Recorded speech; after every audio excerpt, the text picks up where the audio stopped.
कि autism management के अंदर 80% रोल पेरेंट्स का और सिर्फ 20% हम लोगों का। 1-1.5 घंटे की थेरेपी रोज होती है। मैक्सिमम समय बच्चा किसके साथ रहता है? पेरेंट्स के साथ। अगर हम पेरेंट्स को ही एजुकेट नहीं करेंगे, अगर पेरेंट्स को ही ट्रेन नहीं करेंगे, तो फिर वो थेरेपी का तो कोई असर आना ही नहीं है। उसको 1 2 3 कहना आ गया, उसको ABC कहना आ गया, उसको राइम्स बोलनी आ गई, लेकिन मम्मा पापा नहीं बोल पा रहा। तो अब आप खुश हैं? बिहेवियर हमेशा बनाए जाते हैं और बने हुए बिहेवियर तोड़े भी जाते हैं। हमारे बच्चे बहुत स्मार्ट, बहुत इंटेलिजेंट, बहुत उस एंगल से कैपेबल होते हैं चीज़ों को करने के लिए, लेकिन क्योंकि वो कम्युनिकेट नहीं कर पाते हैं, क्योंकि वो सोशलाइज करने का उनको वो तरीका प्रॉपर नहीं होता, इसलिए वो हमें पीछे लगने लग जाते हैं, सोशली ऑकवर्ड लगने लग जाते हैं। अगर मैं ये बोलूँ, हमें कुछ अलग लगने शुरू हो जाते हैं, लेकिन वहाँ हम इसको ऐसा समझ लेते हैं कि ये बुद्धि में पीछे है। नहीं, ऑटिज्म का बुद्धि से डायरेक्ट कोई लेना देना नहीं। There is a concept, knowledge is confidence.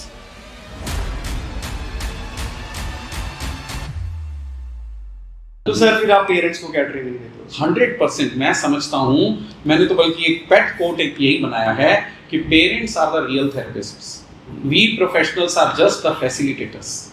मेरा ये मानना है कि ऑटिज्म मैनेजमेंट के अंदर 80% रोल पेरेंट्स का, ठीक है, और सिर्फ 20% हम लोगों का। जबकि ये उल्टा हो गया आज की डेट में। हम 80% थेरेपिस्ट के ऊपर रिलाय कर रहे हैं, पेरेंट्स को एजुकेशन नहीं हो रही है। तो थेरेपी कोई ऐसी तो है नहीं कि मुंह में कोई दवाई डालेंगे तो सारा दिन चलती रहेगी। 1-1.5 घंटे की थेरेपी रोज होती है। मैक्सिमम समय बच्चा किसके साथ रहता है? पेरेंट्स के साथ। अगर हम पेरेंट्स को ही एजुकेट नहीं करेंगे, अगर पेरेंट्स को ही ट्रेन नहीं करेंगे, तो फिर वो थेरेपी का तो कोई असर आना ही नहीं है। थेरेपी तो एक प्रोसेस है, एक सिस्टम है। वो सिस्टम, वो प्रोसेस मुझे लगता है पेरेंट्स को ट्रेन कर देना चाहिए, जो हम पूरी कोशिश कर रहे हैं कि पेरेंट्स को ही इन्वॉल्व कीजिए हर स्टेप पे। That is the most important thing. तो सर ये हम कह सकते हैं हमारे जो सोसाइटल चेंजेस आ रहे हैं, जैसे बोथ पेरेंट्स आर वर्किंग और बच्चे को पीछे कोई देखने वाला नहीं है, तो इसकी वजह से भी बच्चे में चेंजेस आ सकते हैं 1.5-2 साल में, कि अगर उसके ऊपर पूरा ध्यान नहीं दिया जा रहा, हम कह सकते हैं कि उसकी वजह से भी उसकी डेवलपमेंट नहीं हो पा रही। देखिए, एनवायरमेंटल फैक्टर्स का रोल हो सकता है, लेकिन मैं ये बोलूँ कि जस्ट इस कारण से बच्चे में ऑटिज्म हो गया, ये तो मेरे ख्याल से जस्टिफाइड नहीं होगा। ठीक है ना, क्योंकि जस्ट नेग्लेक्ट करने से या बच्चे को केयर ना देने से ऑटिज्म हो जाएगा, ऐसा तो मैं थ्योरी के हिसाब से या साइंटिफिक नहीं समझ पाता। हाँ, एनवायरमेंटल फैक्टर्स में एक फैक्टर काउंट जरूर होगा, इससे प्रॉब्लम आ सकती है, क्योंकि बच्चे को बढ़ सकती है, अगर ऑलरेडी प्रॉब्लम है तो वो बढ़ सकती है। यस, बिहेवियरल इश्यूज हो सकते हैं, उसमें हम क्योंकि इन्वॉल्व नहीं हुए हैं, तो बच्चे को प्रॉपर हम सोशलाइजेशन का एक्सपोजर ही नहीं दे पाए हैं, या अकेले रहने की वजह से बच्चा टीवी मोबाइल स्क्रीन पे ज्यादा चला गया है, इसलिए उसका कम्युनिकेशन डेफिसिट हो गया, क्योंकि उसने इंटरेक्शन नहीं किया, इसलिए उसकी स्पीच नहीं आई। तो ये चीजें अगर तो इस फैक्टर की वजह से हैं, तो फिर ये बहुत जल्दी रिकवरेबल है। ठीक है, जैसे ही मेरा ये मानना है कि अगर ये चीज एक्वायर्ड है, एक्वायर्ड मतलब just because of that environmental factor, तो फिर तो जैसे ही हम 2 4 6 महीने काम करेंगे और उन चीजों को हम कॉम्पेंसेट कर देंगे, प्रॉपर थेरेप्यूटिक ट्रेनिंग दे देंगे, प्रॉपर पेरेंट्स की इन्वॉल्वमेंट बीच में डाल देंगे, तो मैं समझता हूँ 2 4 6 महीने के अंदर अंदर सिग्निफिकेंट इंप्रूवमेंट नजर आनी चाहिए। ठीक है, अगर ये टिपिकल ऑटिज्म है तो फिर ये थोड़ा लंबा प्रोसेस हो सकता है। और सर अगर स्टबर्न बिहेवियर की हम जब बात कर रहे थे, पेरेंट्स ऐसे क्या चेंजेस खुद में लेकर आ सकते हैं कि बच्चा जो है उसमें चेंजेस आ रहे हैं, बच्चा जो इतना स्टबर्न आ रहा है? देखिए, स्टबर्न बिहेवियर मतलब it's not only about autistic जी किड्स, इन जनरल एस्पेक्ट्स। बिल्कुल, बिहेवियर बनते कैसे? मैंने मतलब बच्चे ने मुझसे कोई एक चीज मांगी जी, और मैंने नहीं दी, और उसने शोर मचाना शुरू कर दिया। मैंने कहा अच्छा पकड़। तो अब बच्चे का ब्रेन तो अभी डेवलप हो रहा है, उसको थोड़ी ना चीजें समझ है, उसको एक चीज समझ आ गई कि अगर मैं ऐसे शोर मचाता हूँ तो मेरी डिमांड जल्दी पूरी हो जाती है। तो अब वो क्या होता है, वो शुरू ही शोर मचाने से होता है, इमीडिएटली टेम्पर टेंट्रम्स। अब यही चीज क्या होती है, हमने पेरेंट को समझा दिया कि आप ऐसे मत कीजिए, इमीडिएट ग्रेटिफिकेशन मत कीजिए, इसमें टाइम लीजिए या इसको समझिए। तो कहते हैं ओके ओके। तो वो क्या होता है कि बच्चे ने चीज मांगी, पेरेंट ने नहीं दी, वो थोड़ा और रोया, पेरेंट ने नहीं दी क्योंकि वो सिखाया हुआ था हमने उनको, वो और रोया, पेरेंट ने दे दी, जा यार पकड़। तो अब क्या हुआ, अब ब्रेन क्या डेवलप हो गया, मैं ज्यादा रोऊंगा तब चीजें पूरी होंगी। तो जाने अनजाने में हम उसको ट्रेन कर देते हैं बिहेवियर, अगर ये खाली हम बिहेवियर की बात कर रहे हैं। सो इसके लिए प्रॉपर बिहेवियर थेरेपी, या कई बार तो हम ABA बोलते हैं, सो अप्लाइड बिहेवियर एनालिसिस करके एक टेक्निक है, वो बिहेवियरिज्म के अंदर ही आती है, बिहेवियर थेरेपी का ही वो पार्ट है। उसमें यही समझाया जाता है कि किस तरीके से किसी भी बच्चे के स्टबन बिहेवियर को हमें एड्रेस करना है।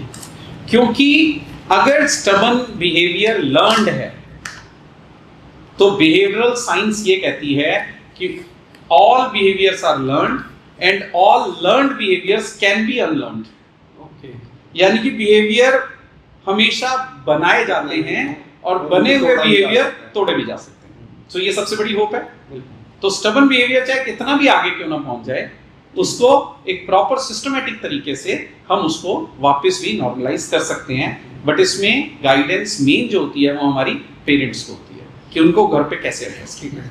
अगर यही स्टबन बिहेवियर से बच्चा एडोलसेंस तक पहुंच चुका है, जी, तो वो उसकी आदतें पक्की हो चुकी हैं, तो तब as you said that can be unlearned, जी, तो उस स्टेज से भी अनलर्न किया जा सकता है। बड़ा इंटरेस्टिंग क्वेश्चन मेरे ख्याल मुझे ऐसा लगता है कि एक पेरेंट के एंगल से आप जब ये पूछते हैं इस एंगल को, तो ये क्वेश्चन को, तो ये बड़ा अच्छा हो जाता है।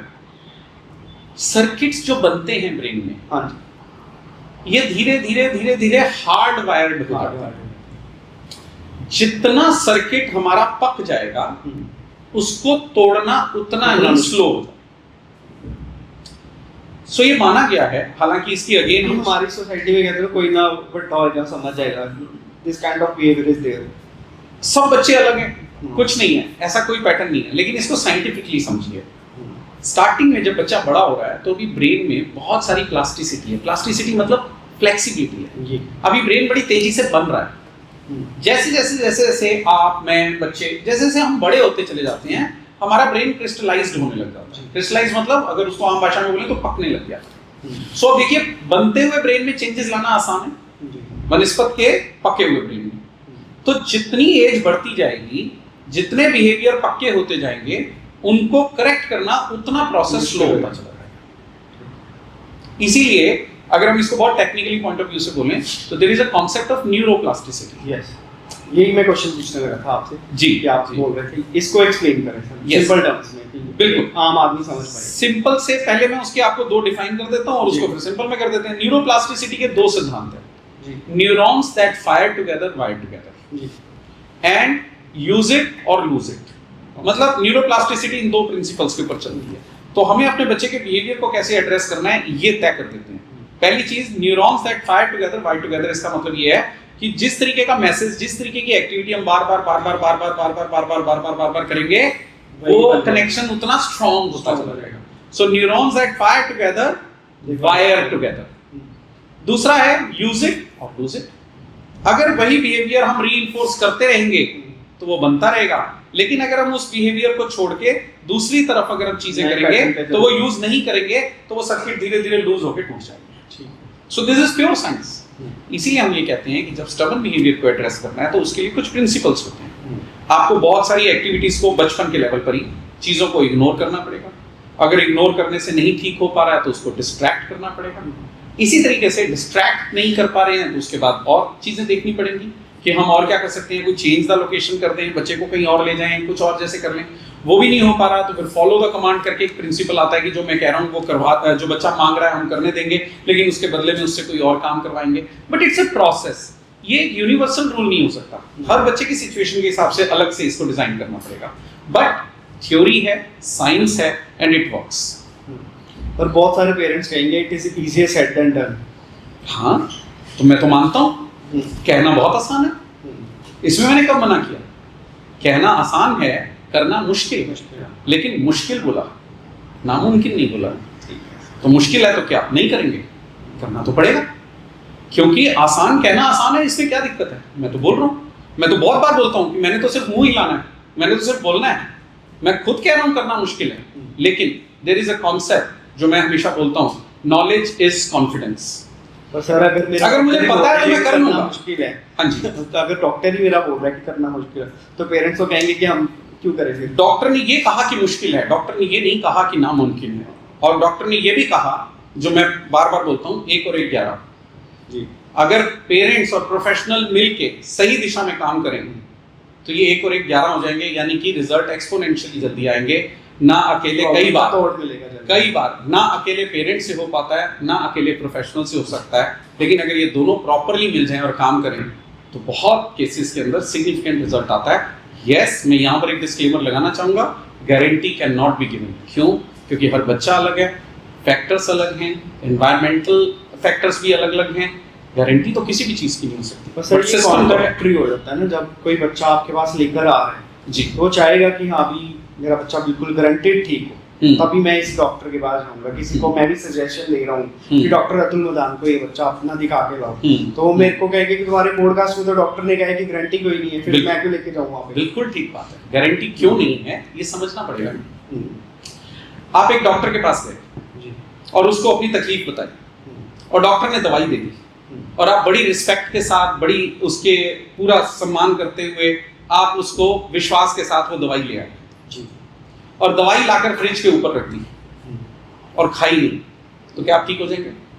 नहीं। डॉक्टर क्या कर सकता है? आपकी बीमारी को, आपकी कंडीशन को सही समझ के सही दवाई दे सकता है, गारंटी नहीं दे सकता, क्योंकि उसके लिए बहुत सारी और चीजें हैं। मैं एक बेसिक लैंग्वेज में ही अगर बात करूं, मेरा गला खराब है बहुत सारा, और मैं डॉक्टर के पास गया, डॉक्टर ने मेरे को अच्छी से अच्छी दवाई दे दी और साथ में परहेज के लिए बोल दिया। मैंने दवाई तो खा ली लेकिन परहेज नहीं किया, तो मैं ठीक हो जाऊंगा? सो ये ना सिर्फ गारंटी यस या नो नहीं होता, इसको समझना पड़ेगा। ऑटिज्म स्पेक्ट्रम डिसऑर्डर में अगर मैं ट्रीटमेंट से ज्यादा मैं वर्ड यूज करूंगा मैनेजमेंट। अगर ऑटिज्म मैनेजमेंट की अगर मैं बात करूं तो इसके अंदर थेरेपी सिर्फ एक कंपोनेंट है। इस एक कंपोनेंट से कोई गारंटी नहीं है, क्योंकि थेरेपी के साथ साथ पेरेंट्स की इन्वॉल्वमेंट जरूरी है। आपको स्क्रीन, मोबाइल, इस तरीके के वन वे कम्युनिकेशन के मेथड्स को रोकना जरूरी है। आपको बच्चे की ज़रूरत मुताबिक उसके मेडिसिनल ओपिनियन की ज़रूरत हो सकती है, उसको डाइट रिस्ट्रिक्शंस हो सकती हैं, उसको स्पोर्ट्स एक्टिविटीज़ में यूज़ करके उसकी एनर्जी की चैनलाइजेशन हो सकती है। बहुत सारे ऐसे फैक्टर्स हैं, थेरेपिस्ट नहीं कर सकता ये चीज़। हम लोग सिर्फ थेरेपीज दे सकते हैं, बच्चे को ट्रेन कर सकते हैं जितना हम कर पाएंगे, जितनी हमारी कैपेसिटी में होगा। और बेसिकली बच्चे की ट्रेनिंग वर्ड मैं यूज नहीं करूंगा, पेरेंट्स की ट्रेनिंग वर्ड यूज करूंगा, कि पेरेंट्स को इस चीज के लिए ट्रेन करने की कोशिश करूंगा कि इस चीज को घर पे कैसे अप्लाई करना है। ठीक है, अब आप ये बताइए, ये क्योंकि पॉइंट बड़ा इंपॉर्टेंट है जो आपने पूछा कि गारंटी नहीं है। बिल्कुल, हम प्रोफेशनल्स कौन होते हैं? हम प्रोफेशनल्स एक जीपीएस की तरह होते हैं। आप गाड़ी में बैठे, आपने कहा कि मुझे लुधियाना से दिल्ली जाना है, आपने वो डाला और जीपीएस ने मैप दिखा दिया। जीपीएस आपको सही रास्ता बताएगा और ये भी बता देगा कि कितनी देर में वहां पहुंच जाएंगे, लेकिन क्या ये गारंटी है कि आप वहां पहुंच पाएंगे? नहीं, जीपीएस के हाथ में नहीं है। कि आप कैसे गाड़ी चला रहे हो उस पर भी डिपेंड, ड्राइविंग कैसे कर रहे हैं उसके ऊपर डिपेंड करता है। रास्ते में आपने कोई मोड़ ऐसा ले लिया, अगर आपने मोड़ गलत ले लिया तो जीपीएस फिर आपको बताएगा कि आगे 300 मीटर के बाद कट है, वापस आइए, हम फिर गाइड करेंगे आपको। लेकिन हम सिर्फ बोल सकते हैं, हम सिर्फ बता सकते हैं, हम सिर्फ गाइड कर सकते हैं, हम सिर्फ ट्रेन कर सकते हैं, गारंटी नहीं दे सकते। अब बात ये आती है कि वो कहते हैं कि अच्छा जी अगर हम ड्राइव कर ही लेते हैं तो हम दिल्ली पक्का पहुंच जाएंगे। मैं कहता हूं गारंटी तो फिर भी नहीं है, क्योंकि गारंटी शब्द बहुत बड़ा है। मेरी गाइडेंस ठीक, आपकी ड्राइविंग ठीक, गारंटी तो तब भी नहीं है कि आप दिल्ली पहुंच जाएंगे, क्योंकि दूसरा बंदा नहीं पता, क्योंकि पता नहीं है, ईश्वर ना करे, लेकिन पता नहीं है कि रास्ते में क्या क्या फैक्टर्स और क्या क्या बनेंगे। कैसे मैं गारंटी दे दूं कि आप पहुंच ही जाएंगे? सो गारंटी वर्ड नहीं, मैं सिर्फ कहता हूं सबसे पहले जरूरी है सिंसेरिटी।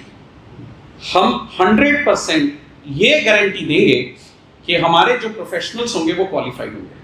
ठीक है, अनक्वालिफाइड पर्सन एक भी नहीं होगा।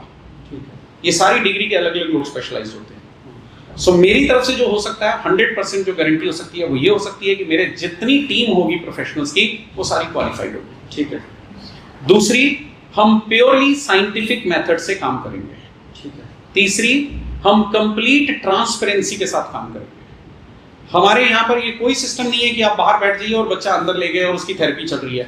मेरे यहाँ पर डे 1 से पेरेंट को थेरेपी में अंदर जाना है। ओके, थेरेपिस्ट, लेकिन अगर थेरेपी में पेरेंट्स साथ में आ रहे हैं तो बच्चा बिहेवियर उसका सही हो जाता है या उल्टा और खराब हो जाता है? क्योंकि पेरेंट्स को तो देखेगा वहीं पे तो वो तो और जिद करेगा। मुझे ये बात याद आती है, कई पेरेंट्स से मैं पूछता हूँ, जब मैं उनसे कहता हूँ ना, ऐसे ही ये सवाल आता है, मैं जब उनको कहता हूँ ना जी मैं पहले दिन से पेरेंट को अंदर भेजता हूँ ताकि जो थेरेपिस्ट बच्चे के साथ काम कर रहे होते हैं वो पेरेंट्स को साथ बिठाकर काम करवाते हैं, रादर वो पेरेंट्स से काम करवाते हैं, और हम उनको कुछ थ्योरी क्लासेस देकर ये भी सिखाते हैं कि ये काम क्यों करवाया जा रहा है, ताकि पेरेंट्स एजुकेटेड हो, ताकि वो उसको घर पे अप्लाई करें।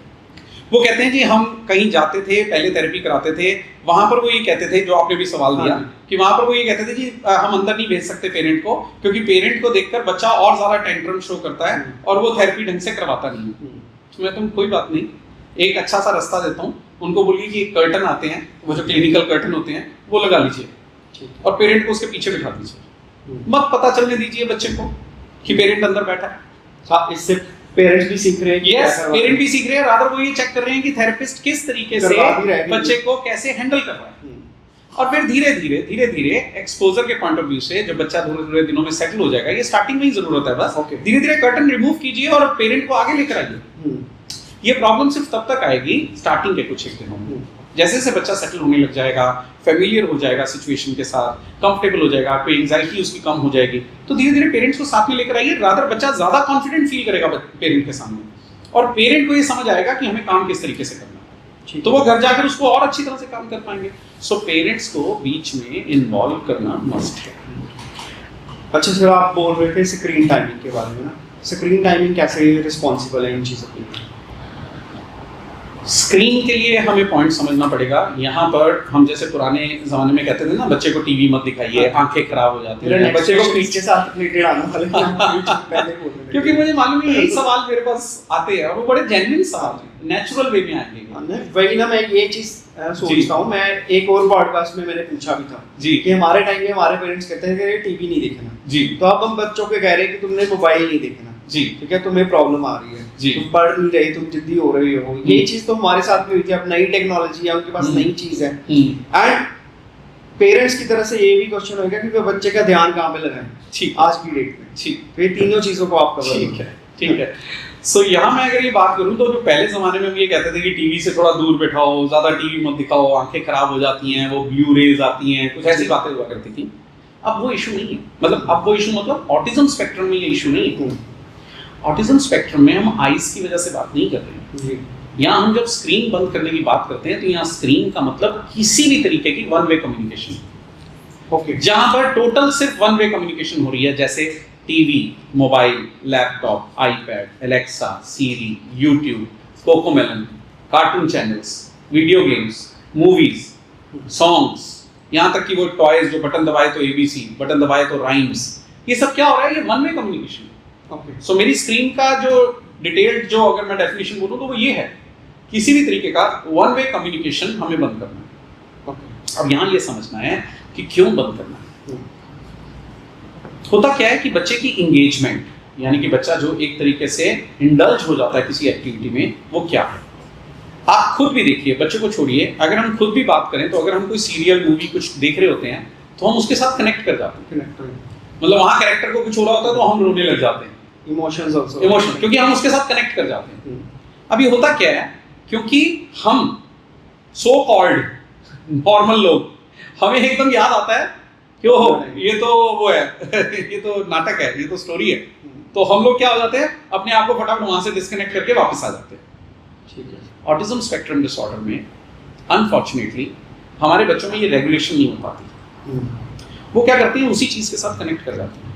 हमने बहुत सारे केसेस में देखा, बच्चे कार्टून की आवाज में ही, वो जो कार्टून चैनल्स वो देखते होते हैं, उसी के एक्सेंट में बोलना शुरू कर जाते हैं, वो उसी के कैरेक्टर के अंदर चले जाते हैं। तो वो एक, जैसे कहते हैं ना, एक साथ हो गया, यानी कि वो बच्चा उस कैरेक्टर के साथ इतना ज्यादा इमेजिनरी वर्ल्ड कर गया कि वो उसी में चला गया। अब ऑटिज्म का हिंदी में मीनिंग क्या है? स्वलीनता। मतलब ऑटिज्म को अगर मैं हिंदी में डिक्शनरी वर्ड चेक करूं तो इसको बोलते हैं स्वलीनता, यानी कि स्वयं में लीन रहना। तो ये चीज तो इंटरनलाइजेशन की हुई। तो वो टीवी, मोबाइल, इस तरीके की कम्युनिकेशन वाली चीजों से जो वन वे है, मैं उनके साथ कनेक्ट कर गया। तो ऑटिज्म अपने आप में मुझे सोसाइटी के साथ कनेक्ट नहीं करने देता, और ये चीजें उसी चीज को रीइंफोर्स कर रही हैं। इसलिए हम कहते हैं कि वन वे कम्युनिकेशन बंद कीजिए। पर ये सिर्फ ऑटिस्टिक बच्चों के लिए या जनरली भी बच्चों के लिए नुकसान देखिए, मैं एक चीज फिर ये बोलता हूँ, excess of anything is bad. अति तो किसी भी चीज के लिए है, चाहे वो किसी के लिए हो। लेकिन इन जनरल अगर मैं बात करूं तो ये कहा जाता है कि जिसको डायबिटीज है वो शुगर नहीं खा सकता। हालांकि हर शुगर खाने वाले को, हर चीनी खाने वाले को डायबिटीज नहीं हो जाती, हर नमक ज्यादा खाने वाले को बीपी नहीं होता, हर घी ज्यादा खाने वाले को हार्ट अटैक नहीं होता, हर शराब ज्यादा पीने वाले का लिवर खराब नहीं होता, लेकिन अगर किसी के हार्ट प्रॉब्लम की टेंडेंसी है तो वो घी नहीं ज्यादा खा सकता। इन जनरल प्रैक्टिस की अगर मैं बात करूँ, अगर किसी को हाइपरटेंशन की प्रॉब्लम है तो उसको कहते हैं कि नमक तुम नहीं खा सकते। ऐसे ही डायबिटीज वाले के लिए चीनी नहीं बनी, ऐसे ही लिवर जिसका डैमेज है उसके लिए शराब नहीं बनी। इसी तरीके से जो बच्चा हमारा ऑटिज्म पर सस्पेक्टेड है उसके लिए स्क्रीन बिल्कुल नहीं बनी। बिल्कुल। सो मॉडरेशन में सभी बच्चे स्क्रीन, टीवी, मोबाइल देखते हैं, लेकिन अभी तो बहुत स्ट्रिक्ट गाइडलाइंस आ गई हैं। 2 साल से पहले बच्चे को पता भी नहीं होना चाहिए कि स्क्रीन क्या होती है। बट मैंने बहुत सारी फैमिलीज में देखी है कि पेरेंट्स जो कहते हैं कि मैं कल सब्जी बनाना, then you can watch the TV. Cost benefit ratio, मैं एक बेनिफिट के लिए शायद बहुत बड़ा नुकसान लेने जा रहा हूँ, मुझे उसके लिए अवेयर होना पड़ेगा। ये चीज़ें नई तरीके की कंडीशंस आ रही हैं, हमें इसके बारे में पूरा पता नहीं है। एक रिसर्च तो ये भी कह रही है कि ये चीज़ें बल्कि हमारी जो वायरिंग को और ज़्यादा चेंज कर देती हैं।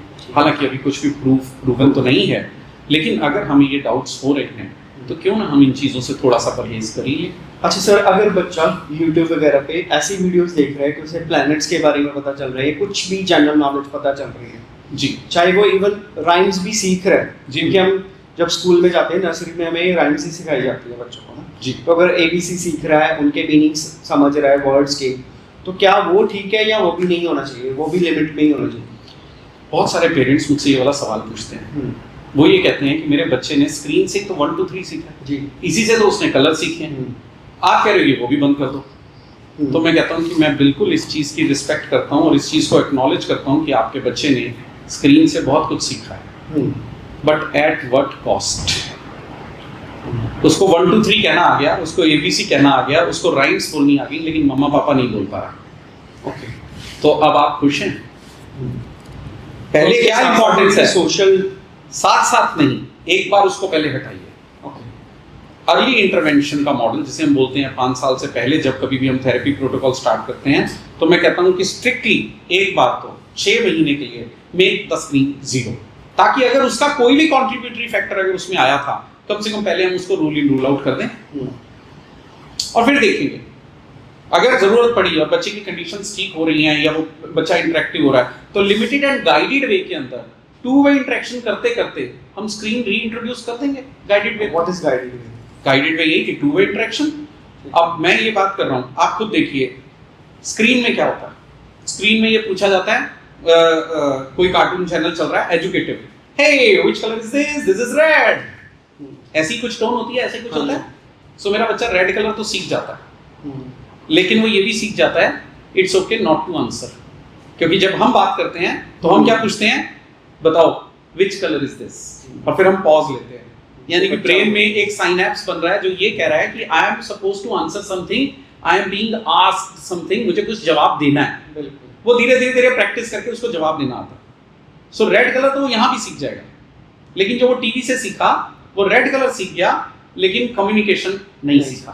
तो एक फायदे के पीछे कितना बड़ा नुकसान हुआ। सो यहाँ हमें समझना है, हम क्या करते हैं टीवी में जब राइम चल रही होती है तो क्या होता है, Johnny Johnny yes papa, 18 sugar no पापा, सब कुछ उसी में हो जाता है। बिल्कुल, तो बच्चा पूरी पोएम सीख जाता है, लेकिन ये नहीं समझ आता। जब हम करवाते हैं तो हम कैसे कराते हैं, जॉनी जॉनी ऐसे इशारा करते हैं कि बोलो, बच्चा बोलता है यस यस पापा। वो 2 वे इंटरेक्शन है। मैं ये कहता हूँ, आपने कहा कि 2 वे इंटरेक्शन स्क्रीन पे कैसे, तो मैं ये बताता हूँ कि आपने कछुए और खरगोश की स्टोरी लगा दी, बिल्कुल, आप स्क्रीन पे दिखाइए, मुझे कोई प्रॉब्लम नहीं है, लेकिन उसके साथ बैठ जाइए और अब बोलिए, ओह देखो एक खरगोश और ये कछुआ ये रेस लगा रहे हैं। क्या लगा रहे हैं? रेस लगा रहे हैं। बच्चा जो और फिर आप उसको ऑन कीजिए और उस समय फिर वो दौड़ाते हुए चलिए, जो दौड़ रहे हैं, ओह देखो दौड़ रहे हैं, दौड़ रहे हैं, दौड़ रहे हैं। अभी फिर उसको रोकिए, अरे खरगोश आगे आ गया, कछुआ कहाँ रह गया, पीछे रह गया। लाइकवाइज ये 2 वे हो गया। ठीक, आप दीजिए स्क्रीन, लेकिन स्क्रीन इसलिए नहीं जो आपने कहा कि मैं सब्जी काटूं, फिर तो काम खराब ही है। तो इसको अच्छा सर, एक और पैटर्न देखा गया कि बच्चा जब मोबाइल देख रहे हैं, वो पेरेंट्स जब उससे लेते हैं देन वो थोड़ा अग्रेसिव हो जाता है, इवन कि कई बार पेरेंट्स को मारना भी शुरू कर देते हैं, अपने आप को मारना शुरू कर देते हैं। तो उस बिहेवियर को कैसे टैकल कर सकते हैं? हाँ तो वो तो है ही, बिहेवियर बन गया ना, वो बिहेवियर बन चुका है, वायरिंग हो चुकी है। बिल्कुल, अब धीरे धीरे उसे टेपर ऑफ करना पड़ेगा। जब मैं कहता हूँ कि मेक स्क्रीन 0, तो इसका मतलब ये नहीं है कि आज ही 0, नहीं कर पाएंगे। एक बच्चे को अगर मोबाइल स्क्रीन की आदत पड़ चुकी है तो उसको सिस्टमैटिकली टेपर ऑफ करना पड़ेगा। उसमें professionals, behaviour therapist, parent trainers जो हमारे होते हैं वो आपको पूरा प्रॉपर्ली इसमें सपोर्ट करते हैं, गाइड करते हैं। ये 2, 4, 6 हफ्ते का प्रोसेस है। धीरे धीरे धीरे धीरे कम करते हुए उसको जीरो करना पड़ेगा। आपने एक ही दिन में अगर मेरी बात सुनकर और ज्यादा ही मोटिवेटेड हो गए और आपने कल ही बंद कर दिया तो बच्चे के टेंट्रम बहुत हाई हो जाएंगे, डिफिकल्ट टू मैनेज हो जाएगा। सो बिहेवियर को एक झटके से नहीं रोक सकते हम लोग। हेड बैंगिंग कर रहा है तभी उसे इग्नोर करें। यहाँ पर बहुत इंपॉर्टेंट पॉइंट आ जाता है। जब बच्चा सेल्फ हार्म पर जाएगा तो हमें उसकी सेफ्टी कंसर्न सबसे ऊपर हो जाएगा। इसीलिए हम बोलते हैं कि बिहेवियर्स को इतना मत बढ़ने दीजिए कि वो सेल्फ हार्म तक पहुंचे। अब अगर सेल्फ हार्म पे पहुंच रहा है तो अब इग्नोर करेंगे बच्चे का नुकसान हो सकता है। तो यहाँ पर ये बहुत डिफिकल्ट चैलेंज होता है। इसके लिए तो एक बात तो कई बार मैं भी ये कहता हूँ कि हम थेरेपिस्ट के भी हाथ कई बार खड़े होने शुरू हो जाते हैं। बट अब हाथ खड़े हो गए का मतलब ये थोड़ी ना कि अब हम सरेंडर ही कर देंगे। सो उसमें यही होता है कि फिर स्ट्रेटेजीज देखी जाती हैं, बच्चे को किस तरह से उस समय डिस्ट्रैक्ट करके क्या करना है कि उसकी डिमांड भी पूरी नहीं करनी है लेकिन उसको किसी और चीज़ में भी इंगेज करना है ताकि उसको ये मैसेज ना जाए कि हेड बैंगिंग करते ही उसको उसकी चीज़ मिल गई। सो उसके लिए फिर बहुत सारी स्ट्रेटेजी, बट अगेन इसमें हर बच्चा क्योंकि अलग होता है तो वो थेरेपिस्ट फिर बच्चे को एनालाइज करके पेरेंटिंग के साथ बात करते हैं, पेरेंटिंग के पॉइंट ऑफ व्यू से बात करते हुए एक स्ट्रेटेजी डिजाइन करते हैं और फिर उसके ऊपर हम काम करते हैं। बट प्रोसेस बहुत स्लो हो जाता है इसके अंदर। और आई थिंक ऑटिस्टिक बच्चों में फियर ऑफ डेंजर भी शायद कम है। हाँ, ऐसा कई बार देखा गया है कि उनको खतरों की समझ नहीं होती। अगर हम बात करें तो हाइट से, वाटर से, ये तो एक by nature, by default, by birth ही आता है बच्चों में।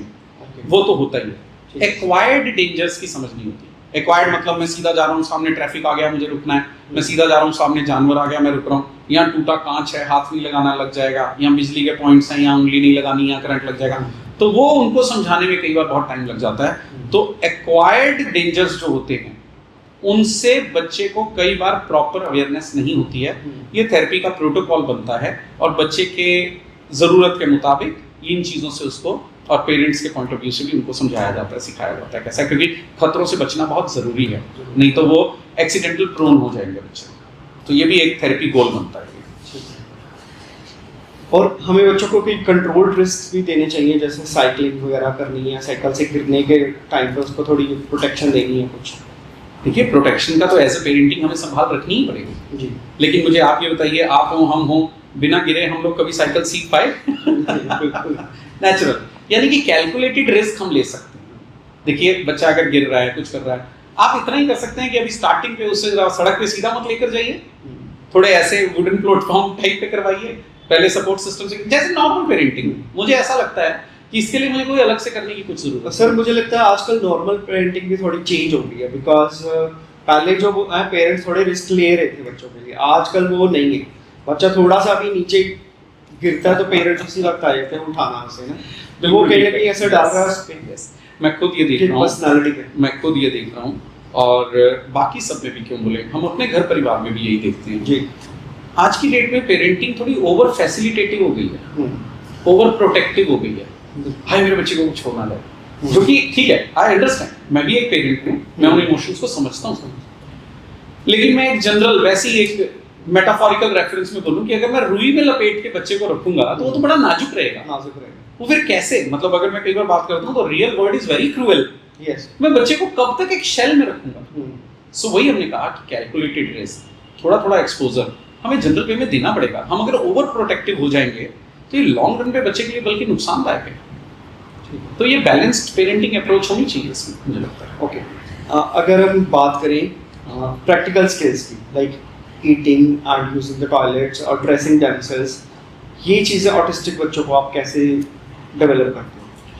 इसमें हमें ये देखना पड़ता है कि बच्चे का कॉग्निटिव लेवल कितना है, क्या है। जैसे हमने स्टार्टिंग में बात की थी कि ये डिपेंड करता है कि ऑटिज्म एंड आईक्यू के इंटरप्ले के पॉइंट ऑफ व्यू से बच्चे का आईक्यू लेवल्स कितने हैं। ठीक है। अब आईक्यू लेवल्स का मतलब एक जनरल में बात कर रहा हूँ, specifically not from IQ, but ये देखना कि बच्चे की एबिलिटीज कितनी हैं, सोशली वो कितना कर सकता है, कॉग्निटिवली कितना कर सकता है, डेवलपमेंटल पॉइंट ऑफ व्यू से वो कितना किस एज के ग्रुप में आ रहा है, और उसके हिसाब से उसको ट्रेनिंग दी जाती है। इसको एडीएल बोलते हैं, एक्टिविटीज ऑफ डेली लिविंग। और ये एक वन ऑफ द कोर हमारा गोल होता है थेरेपी का, जिसमें कि बच्चे के फंक्शनिंग लेवल को असेस करने के बाद उसके इस तरीके से गोल डिजाइन किए जाते हैं जिससे कि बच्चा सेल्फ डिपेंडेंट हो सके। ठीक है। तो वो उसके ईटिंग, ड्रेसिंग, टॉयलेटिंग, यही स्किल्स मेजर होते हैं। वो देखा जाता है कि बच्चे की इस समय करंट एज कितनी है, उसकी कॉग्निटिव एबिलिटीज कितनी है, और उसके ज़रूरत के मुताबिक हम long term goal, short term goal, micro goals जो टेक्निकली हम लोग बनाते हैं, उसके हिसाब से देखते हैं कि किस बच्चे को किस गोल्स की कब ज़रूरत है, तो उसके हिसाब से हम लोग इंटरवेंशन स्टार्ट करते हैं। तो सर कंसेप्चुअल लर्निंग की अगर बात करें तो कितना टाइम एक बच्चे को लग सकता है, if we are talking about कि उसे गिनती सीखनी है, वर्ड्स सीखने हैं, वो पहले ही स्लो है, तो कितना टाइम ले लेता है बच्चा? ये भी हर एक बच्चे के ऊपर डिपेंड करता है। हर बच्चा अलग है, इंडिविजुअल डिफरेंसेस। लेकिन यहाँ मैं एक चीज़ सभी पेरेंट्स से ये ज़रूर कहना चाहूँगा, हमें क्या होता है कि गोल्स को पहले समझना भी पड़ेगा। हम ये देखते हैं कि कई बार मेरे पेरेंट्स ये कहते हैं कि बच्चा जो है जी मेरा 1 to 50 बोल लेता है। कई बार तो वो ये कहते हैं कि 2 के टेबल, 3 का टेबल, या अभी ये 7 का टेबल सीख गया ये। मैं ये कहता हूँ कि रोट लर्निंग हो रही है, आप रटा रहे हैं इसको, फंक्शनिंग के लेवल के ऊपर हम कहीं मिस हो रहे हैं। अगर मेरा बच्चा ऑटिज्म स्पेक्ट्रम पर है तो मेरे को, जैसे भी आपने बात की, प्रैक्टिकल गोल्स के ऊपर भी काम करना है, सोशल गोल्स पे भी करना है, एंड कॉन्सेप्चुअल गोल्स पे भी करना है। लेकिन कॉन्सेप्चुअल गोल्स भी realistic and practical point of view से सही होने चाहिए। अब जैसे मेरे बच्चे को अगर मान लीजिए 1 से 10 तक की गिनती आ गई, तो मुझे जल्दी क्या है उसको 10 से 20 या 20 से 50 तक ले जाने की। 1 से 10 का पहले मैं मीनिंगफुल काउंटिंग सिखा दूं कि बेटा 2 स्पून्स लेकर आओ, ये 3 स्पून्स वहां रख दो, या वो 4 पेन्स लेकर आओ। पहले मीनिंगफुल, मतलब उसको 1 2 3 4 का मतलब तो समझ आए। ये तो 1 से 10, 10 से 50, 50 से 100 उसको पता ही नहीं है कि ये क्या है। ये तो एक सॉन्ग हो गया, या कोई एक कुछ भी हम बोल दिया हमने, नहीं तो वो चीज हो गई।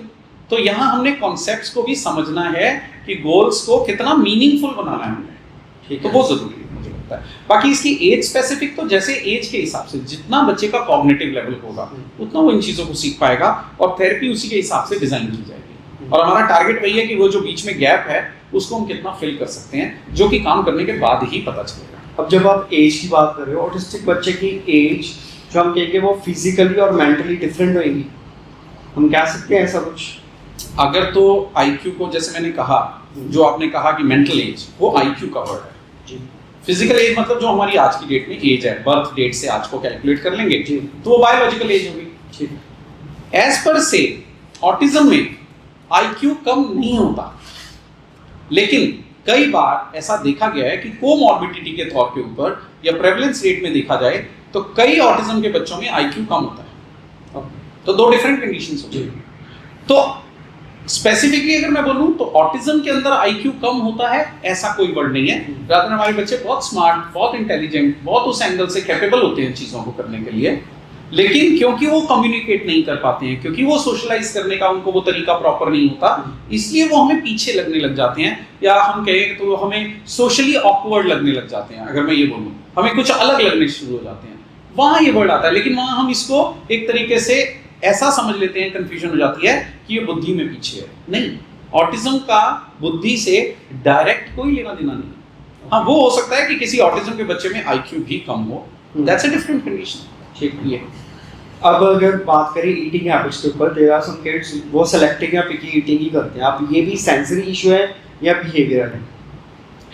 वैसे तो सेंसरी इश्यूज होते हैं, टेक्सचर रिलेटेड होते हैं, हमारे बच्चे बहुत सिलेक्टिव खाते हैं, लेकिन मैंने अपनी प्रैक्टिस में ऑनेस्टली बोलूं 80% केसेस में बिहेवियरल इश्यूज देखे। ओके, कैसे? भाई मेरा बच्चा, उसको वो फ्रेंच फ्राइज पसंद है सपोज, हाँ जी, अब उसको मैंने परांठा बनाया, उसने नहीं खाया। अब मुझे क्या है, वो मैं बहुत ही टिपिकल लैंग्वेज में बोलता हूँ, विद ऑल रिस्पेक्ट, माँ की ममता मेरा बच्चा भूखा ना रह जाए, तो ये परांठा नहीं खा रहा, तो मैंने उसको फ्रेंच फ्राइज ही बना के दे दिया। अब मैंने क्या किया, फैसिलिटेट कर दिया। सो धीरे धीरे धीरे धीरे धीरे वो पैटर्न बन गया। अब उसको वही सिलेक्टिव चीज चाहिए जो वो खाता है, और वो मैंने ही दी उसको, तो वो धीरे धीरे बिहेवियर बन गया। तो अगर तो वो बिहेवियर है तो फिर बिहेवियर थेरेपी से एड्रेस करना पड़ेगा, पेरेंटिंग से एड्रेस करना पड़ेगा। हाँ, बट कुछ केसेस में जेन्युइनली कुछ टेक्सचर रिलेटेड भी होता है, वो सेंसरी इश्यूज में आता है, उसको फिर हम ओटी प्रोफाइलिंग करके, यानी कि ऑक्यूपेशनल थेरेपी के अंदर उसकी प्रोफाइलिंग करके फिर ये देखते हैं कि उसको कैसे मैनेज करना है, वो फिर स्पेशलाइजेशन की फील्ड देखा जाता है। ठीक है।